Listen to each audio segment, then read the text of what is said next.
Hello, welcome to today's session. We'll just allow everyone a moment to join the webinar and we'll begin properly in about 30 seconds.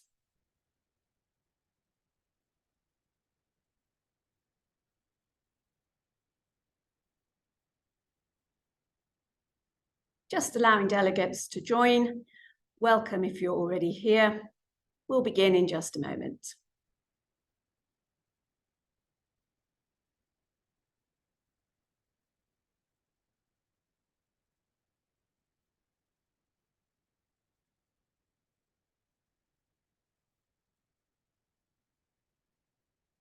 Just give everyone a few more seconds and then we'll begin today's session.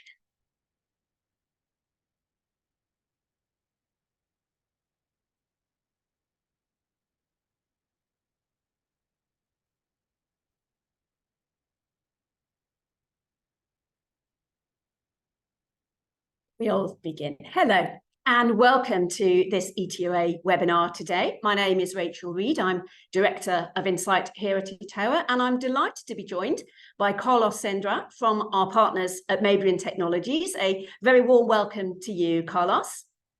Good morning, Rachel. Morning. Today we're going to be looking at analysing traveller motivations for 2024. And Carlos is going to present some very interesting results about what's trending for next year, garnered using a range of techniques, including some of the newer ones, such as social listening and AI. And we often speak about the importance of using new data sources to gain a greater understanding of traveller behaviour. And I hope that today's session will be a great example of that in action. And we very much look forward to hearing to what you have to say in a moment, Carlos. Just before he begins, a couple of housekeeping points. We will make the presentation available to you afterwards, so don't worry if you miss a couple of the finer points. You'll be able to access that along with the webinar recording shortly after the session. We do also have Q&A facility, so if you'd like to ask a question, do please type it in and we'll try and cover some of those. And if not, we can always get to them offline afterwards as well. So feel free to use that. And so with that, Carlos, I will hand over to you. Thank you, Rachel. Good morning, everyone. Thank you for the opportunity of presenting today.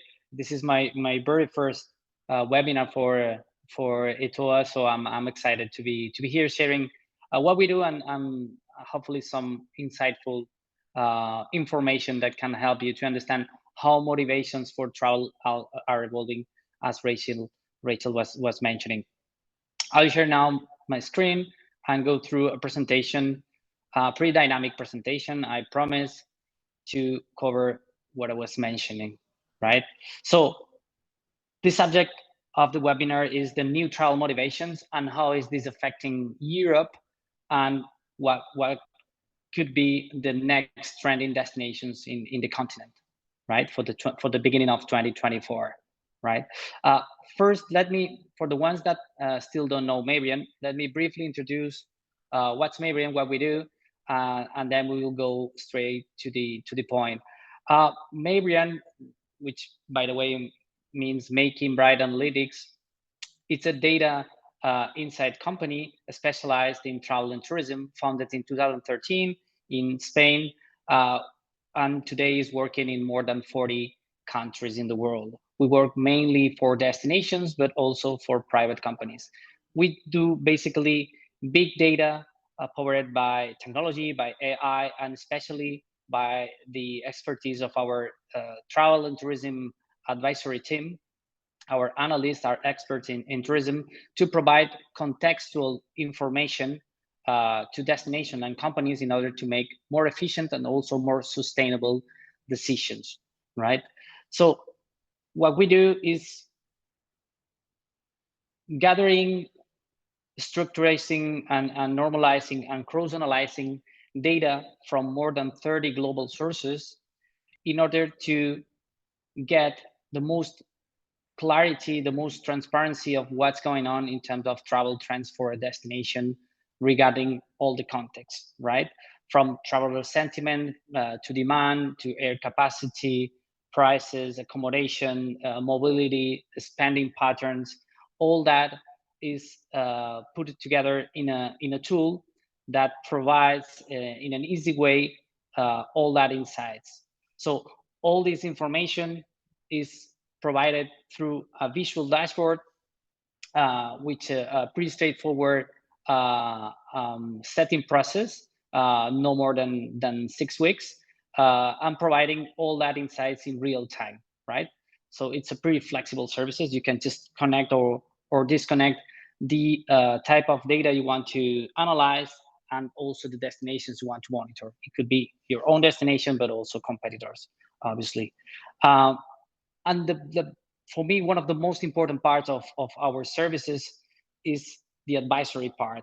I always say that we are a technological company, but in our path, we've been doing somehow the opposite itinerary than the technology companies. Actually, we start by doing AI in 2013, and now we are more human than technology, right? This is curious because we realize that just providing information through a visual dashboard and doing all that processes wasn't enough for our clients in order to take the most of all that information. So what we did 4 years ago is to build a team of tourism experts in order to advise all our clients in how to use this information, right?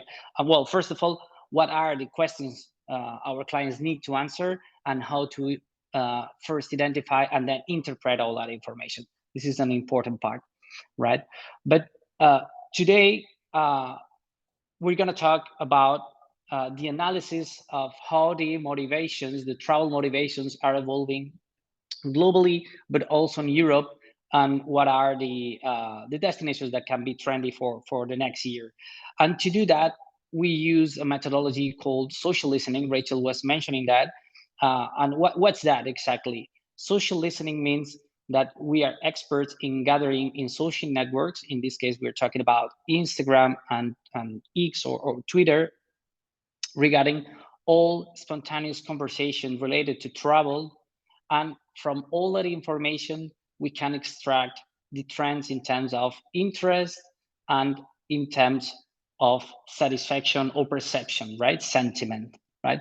From there, all that is based on AI techniques, as I mentioned.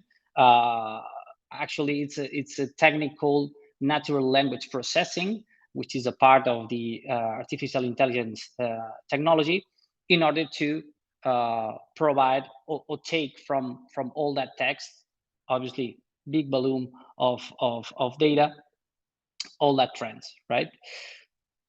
So let's move to the point. And first of all, let me contextualize how the global travel motivations are evolving during the last years. This is what we see here, right? We have 9 different tourism products or motivations or activities, right? From cultural to nightlife. That would be the most standardized travel motivations. And what we did by gathering all tourism conversations during these years, right, from the 19 to 23, and from January to October, we can know what are the activities more mentioned in social networks.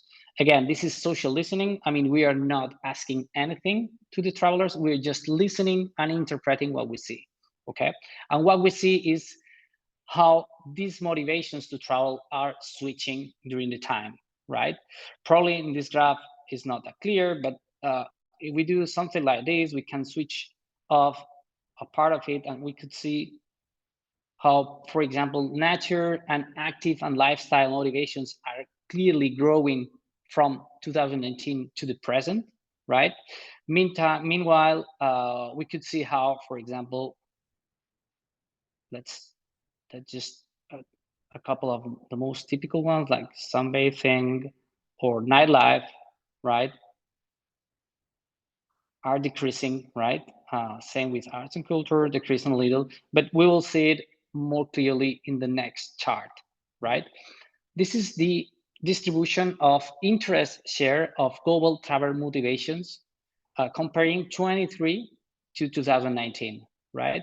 here we can see clearly what are the motivations of the tourism products that are gaining or losing share in terms of the interest of the travelers, right? And just switching off the ones that are maintaining the share, like wellness, like family activities, like, for example, shopping, we'll see the ones that are changing.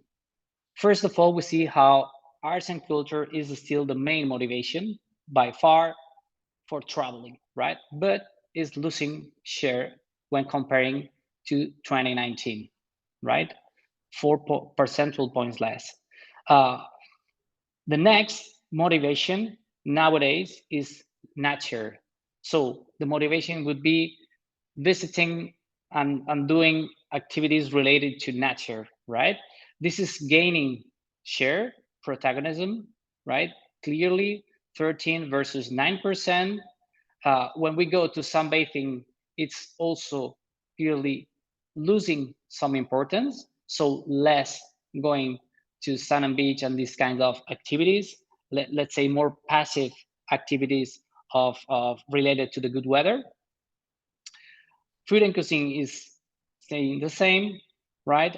Active and lifestyle is one of the activities that are gaining the most protagonism and taking 4 percentage points more of interest comparing to 2019. So this is one of the highest increase. And regarding the nightlife motivation is losing a little of importance, right? So this is the global evolution of motivations to travel. And when I mean global is regarding all the source markets that we gather in internet, which are globally all, right? And regarding any destination of the world as well.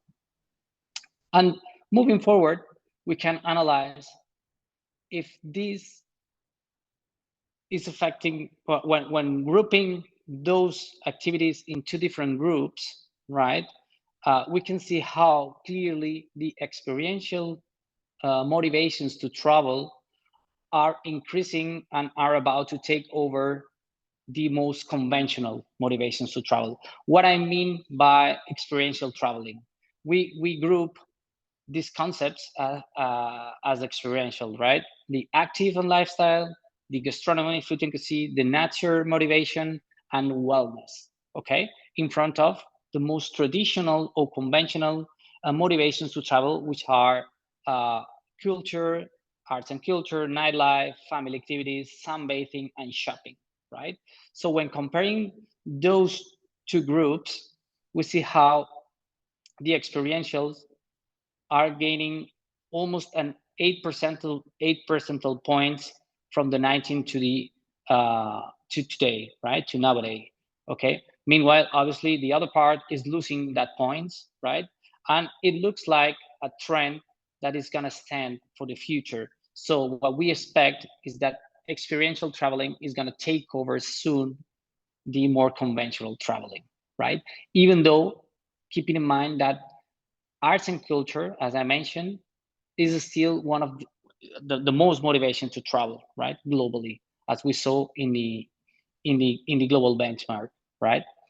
But when moving to what's happening in Europe, we're gonna analyze if these trends are also affecting the same way Europe or not. I mean, the motivations to visit Europe, right? So what we see here, again, a benchmark between 2023 and 2019. In the chart above, we see a comparison between, again, experiential, which is the light blue, and the blue navy is the conventional traveling, and how is it evolving from the 19 to today, right?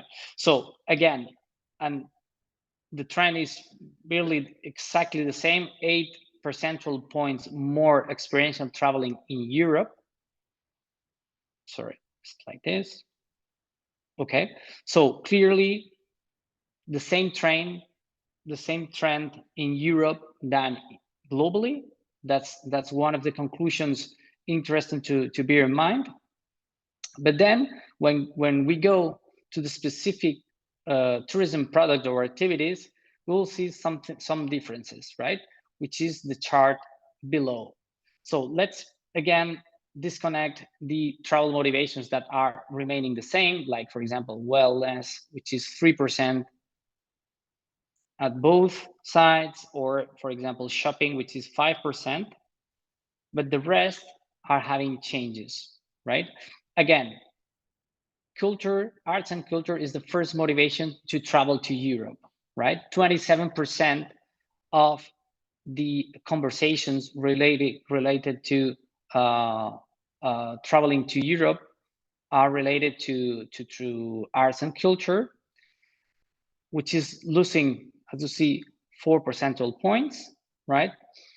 The second motivation and overtaking, you see how in 2019, the second motivation, well, was actually active on lifestyle, right? The second motivation is active lifestyle by percentage, gaining 3% comparing to the 19, right? Then nature, which is taking 5 percentage points more than 19. So it's the highest increase in terms of motivations to travel Europe, from 9% to 14%. Then thinking on sunbathing is losing 2%, so losing importance. Same for family activities, losing 1.1 percentage point. In terms of gastronomy, which is also experiential, what we consider experiential traveling, is gaining 1 percentage point, right? And finally, nightlife is losing 1 percentage point regarding 2019. So in summarizing, the most important motivations to travel nowadays to Europe are these ones, right? So arts and culture, even though is losing importance, is still the first motivation. Then active, then nature, and gastronomy. So those three are related to experiential traveling, and the only one related to conventional traveling is the culture, the arts and culture motivation, right? Which is important to keep in mind, and we will explain now with an example why is this important, right? Okay, moving forward, we have identified what are the top 10 European countries best positioned in order to attract experiential travelers because of the share they show in terms of their tourism offer and their tourism demand. What does that mean? This is the top 10 countries that has a higher percentage of interest on experiential traveling. And you see how the north of Europe is clearly leading this trend in terms of a more experiential tourism offer, right? Iceland, Norway, Finland, that would be the top 3. But even to Slovakia, I mean, from Montenegro to Iceland, they are representing more than 60% of their attractiveness in terms of experiential travel. So that's pretty interesting because they are really well positioned in order to take this global trend, right? Global trend is going more for experiential, less for conventional. So these countries are well positioned.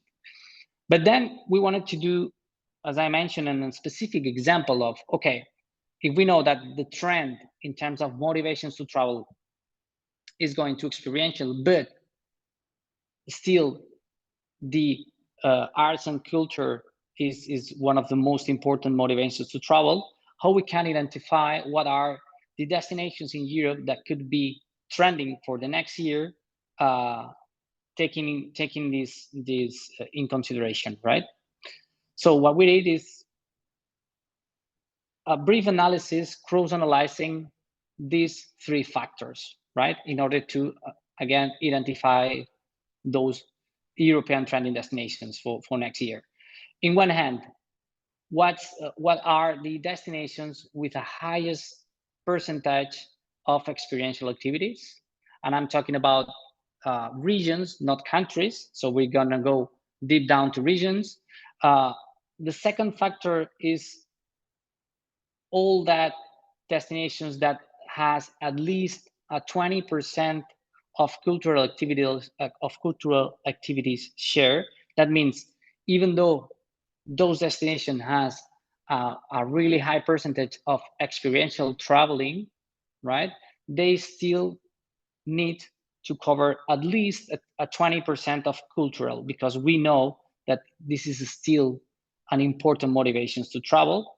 And the third thing to consider is the accessibility to the destination, especially for the international markets, right?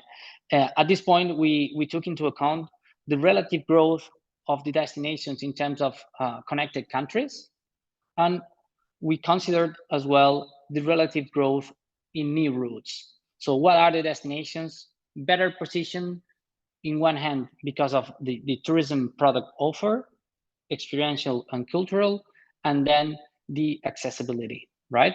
That would be the baseline of the methodology we use in order to identify those destinations, those trending destinations. Okay.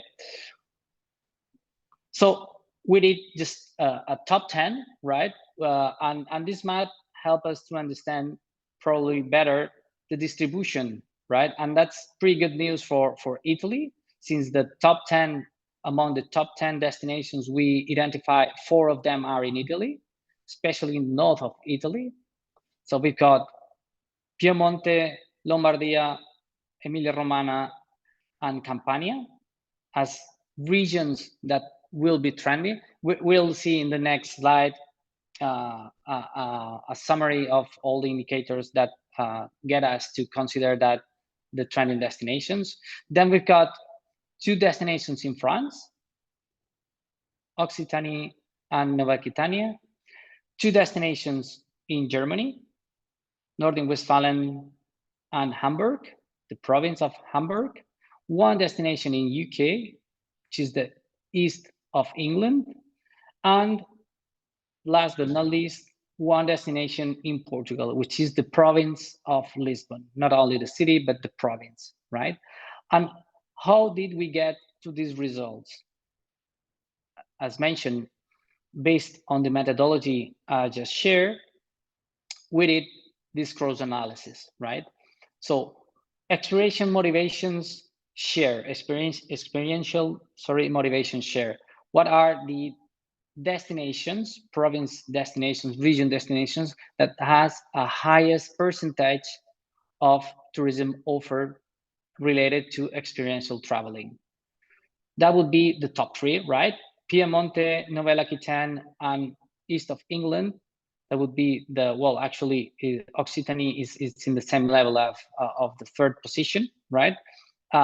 46, 49, and 51% of their tourism product offer is related to experiential motivations, right? To experiential activities. Again, nature, active traveling, wellness, and gastronomy. That would be the experiential motivations. Then we considered that in order to be a trending destination, you still need to cover at least 20% of your offer with cultural tourism products.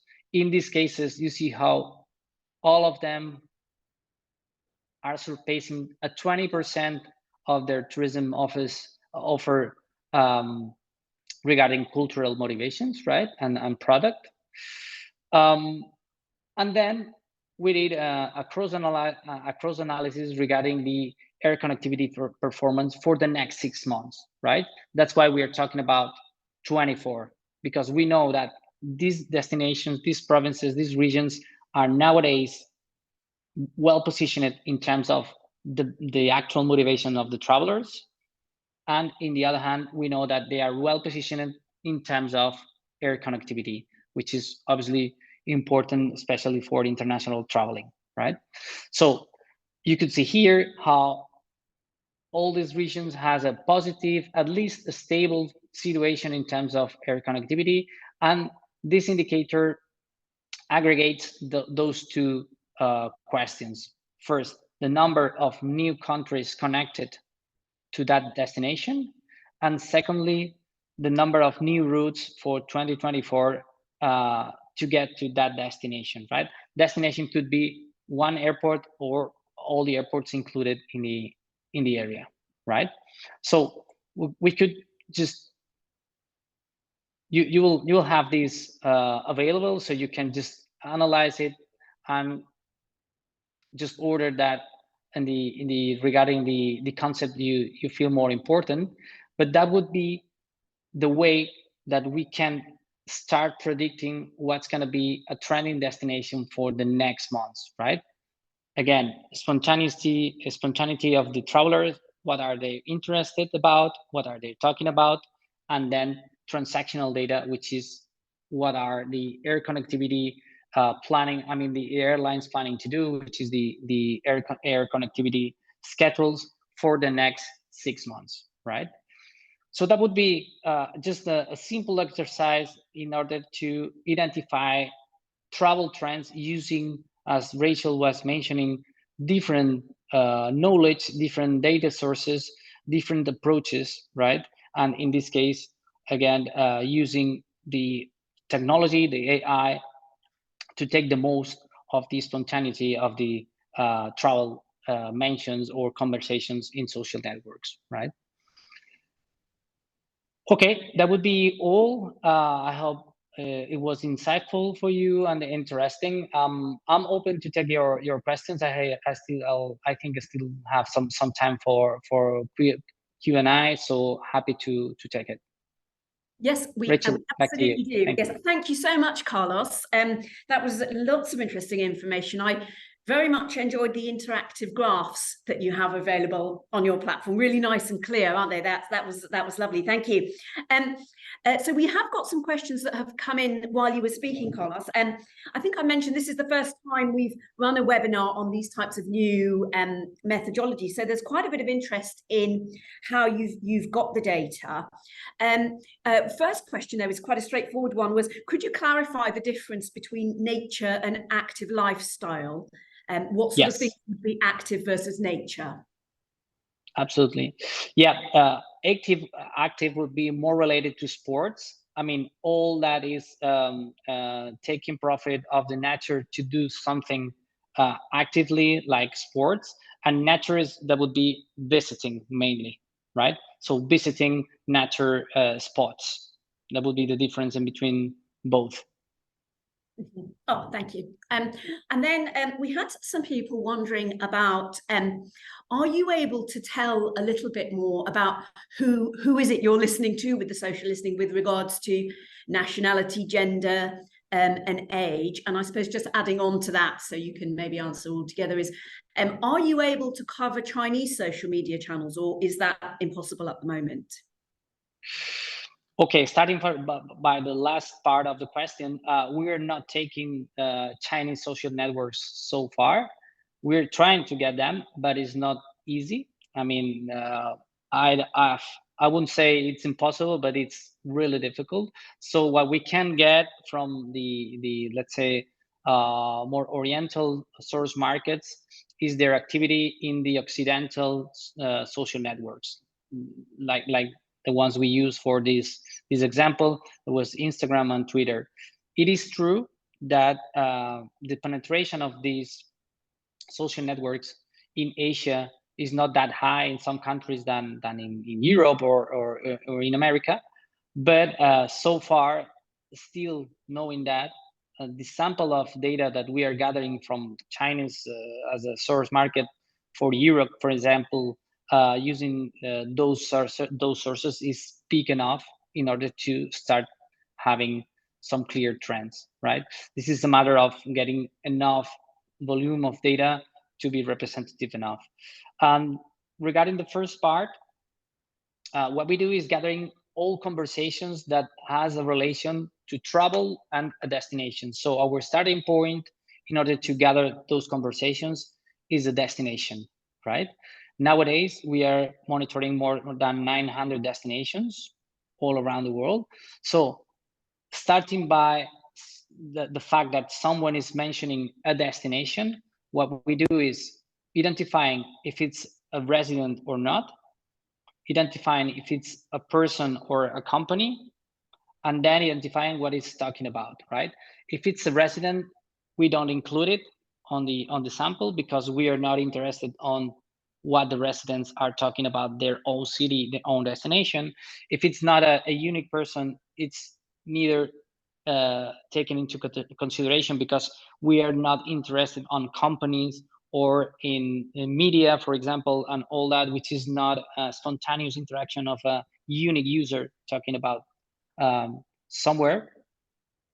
And from there, we can see what are they talking about, their gender, and what are they from, where did they live, where do they live normally, right? Using their bio information. It's a must to say that we never have personal information because all that is filtered by our sources. I mean, we only have the gender, the age in terms of in brackets, pretty wide brackets of age, and then the origin, but anything else, right? So from there, and again using a really big sample of mentions, a huge sample of mentions, we can start extracting trends and interpreting them. Yes, so it's relying on having a great volume, so you've got enough. Yes. To take insights from. Yeah. Thank you. And we've got a question here from Vicky, kind of leading on from that. When people obviously mention, they could be mentioning it in a negative way. And are you able to distinguish between a positive mention and a negative mention for a destination? Absolutely. Yeah, that's a good question, because all the example we just saw was related to the interest. So the interest is related to how much they talk regarding one subject or another, right? In this case, the tourism products or the activities we have pre-established. But in other hand, we can analyze the sentiment and the satisfaction levels. So what we do is, by using those techniques, those natural language processing techniques, we can gather and analyze the sentiment and provide with satisfaction levels for every single product by markets, by age brackets, etc., etc. So yes, we do that, but it wasn't included in this case. Absolutely. And then I suppose I've got a couple of questions here, one from Hannah and one from Emil, which if I sort of group them broadly, it was about, is there possibility, do you think, to broaden the scope in terms of the listening? Because I know you mentioned it's Instagram and X that you were using. Do you think you would be able to extend that into other channels? And a kind of an extension question here from Hannah was, do you think there would be a way to include discussions of people who aren't on social media? Is that something you could do in the future? Yes, actually we are doing it already, but not directly, but with a partner who is specialized on that. And what we do is integrate those analytics in our platform through that agreement with an external partner. So yeah, and as well with other channels, like for example, we are now apart from the when we're talking about the Asian social networks, we're trying to include the video analyzing, not only text. For example, to take TikTok as a source, and all that it's in process, and hopefully will be ready for during the first semester of 24, right? So yeah, it's a possibility. And I think it's interesting also to highlight that we don't only take data from social networks. We also gather data from all the OTAs, the main OTAs like Booking.com, Expedia, TripAdvisor, Airbnb as an OTA as well. So we complement what we see from one side to what we see to in another side, right? Different dimensions. In our methodology, it's always cross-analyze different sources and overlap different layers of information in order to see the most accurate picture of what's going on, right? We don't see, unfortunately, everything, 100% of what's going on, but we see a sample big enough in order to extrapolate, right? Especially when we, again, overlap all the sources. Thank you. And here's a question from Vicky and Carlos, I guess, about sort of testing the boundaries of the methodology with regards to, can you tell whether somebody is talking about a motivation to travel to a destination or they're talking about having just gone there on holiday? Can it distinguish between those two types of sentiment? Yes, we can do it. We don't do it in these examples like the one we just saw, because we understand that it is equally important people talking during the trip than post. Even we can have we can segment pre-trip, which is much less conversations, like more inspirational, but we can segment the analysis and analyze the comments during specifically the trip and then post, right? We can do that in order to analyze different things, but in this case, regarding the interest, we think that it's worth it having all together, because it's all related to the demand and the experience, right, itself. But we could do it. Actually, a high percentage of the interactions that we gather has a geopositioned information, so we can know where they were or where they are when they're doing that kind of comment or expression, right? So yeah, we can do that. Actually, this is curious. During the COVID time, obviously no one was traveling when we locked down, but we were still having a lot of data regarding inspirational traveling and also post traveling, like mixing conversations related to last travel or past travels and the wish of repeating that travel, right? Something somehow mixed start to happen, and was really curious to see how the algorithm that we haven't prepared for that, because we didn't imagine this issue regarding being locked down with a health crisis, obviously, when we created the system. The algorithm itself start interpreting all that as inspirational talking, right, to travel, right? And that permitted us to start analyzing what would be the first destinations to recover, probably regarding the number of mentions, the number of conversations, inspirational conversations, when everything is over and reopen the possibility to travel. So yeah, that was curious. Yes, wonderful. Thank you. And we've got a question here, I guess, thinking about it from a destination point of view. Are you able to, we're thinking about the effectiveness of advertising and campaigning and using influencers, etc., from their point of view, is can you take that into consideration when you're looking at the mentions? Is there a way of sort of overlaying, if a destination is advertising or using influencers on that platform, do you see any kind of effectiveness of that in your mentions? Yes, actually, this is one of the most typical use cases we do for destinations. As I mentioned before, 85% of our clients nowadays are destinations, from national size, national level to localities or municipalities. And one of the most used features is following the result of their campaigns. Not only campaigns, but the strategies, because it takes some time. You need to be constant in terms of promoting some activities, some tourism products in time. But one of the most normal use cases is to follow the evolution of the interest of the travelers regarding your destination, and see if your efforts in terms of communicating new products are having a result. So yes, we're doing it a lot in general by products, but also by activities and even by specific attractions, right? Or even, for example, for sustainability, we also have a perception indicator, which is the tourism sustainability perception indicator for destinations, and we can track if the destination is being perceived as a sustainable place or not, right?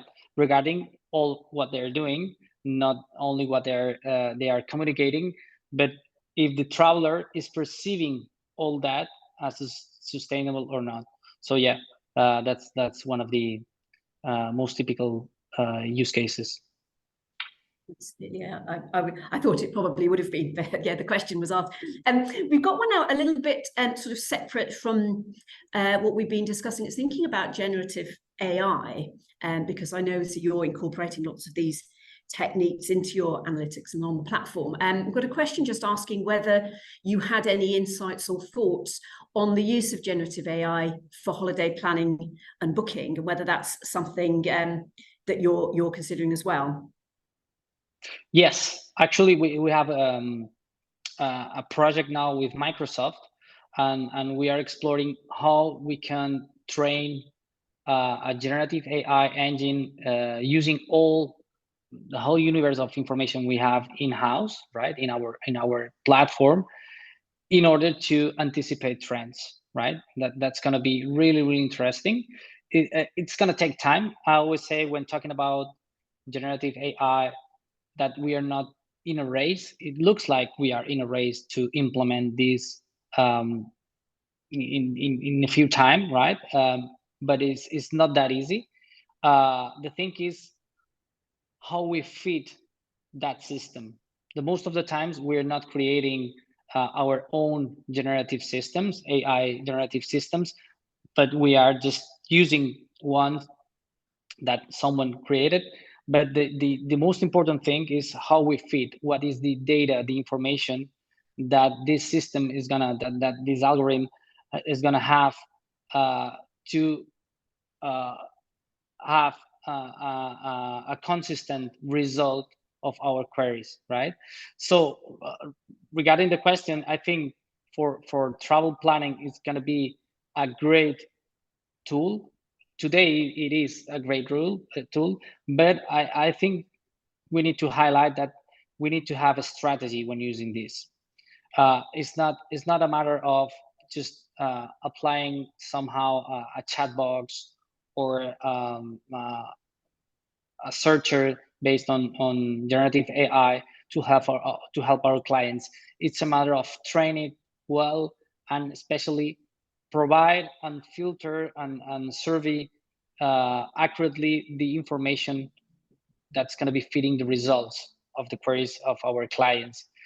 Because if not, we can find something like actually the opposite of we are looking for, because it's not really following our strategy, right? And I'm thinking now regarding destinations, for example. I've seen some examples where the fact of racing or rushing in terms of putting in place generative AI is generating results that are not aligned with their strategy as a destination, right? I mean, if the machine doesn't understand what is the strategy of the destination or the company, and the information which is underneath is not controlled, which is the case with the open AI, for example, the results could be not really good. So yeah, really powerful tool, but we need to really pay attention to the data. Absolutely. I think we're coming to a close on the questions coming in from the delegates. As I say, Carlos, loads of interest in how you're going about this. So I think perhaps if we can finish with one question, is that obviously in this industry, we know that what people say they do and what they actually do doesn't always match up. And it would be really interesting to understand whether you think there'll be a way of tracking these people through to, you know, what they're talking about in terms of the planning phase versus what they actually book in the end, or if they even book at all. And I suppose my question is really, are there techniques in place or coming in the future that might enable us to do that? Yes, that's an interesting, and it's true that it is a gap normally on what you say and what you do. The thing here is that we work with spontaneity, and so it's not a matter of asking anybody what are they planning to do. It's a matter of listening what they're talking about at the moment they're traveling or post-travel. So that gap, even though it could be there, is much smaller than in another methodologies. For example, when thinking about surveys, right, which is a great methodology, it's a more qualitative methodology in order to understand the traveler's motivations and the preference, etc. But all surveys has an inherent bias in terms of what you ask, how you ask, when, and who you ask, right?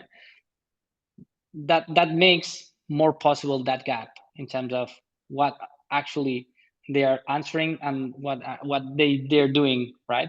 In our case, we just listen on their spontaneous interaction. So that gap is not really relevant, to be sincere, right? In other behaviors could be much more relevant. For example, when thinking about, and this is a habitual use case nowadays, in terms of when serving people regarding sustainability, if they would pay more for a more sustainable travel.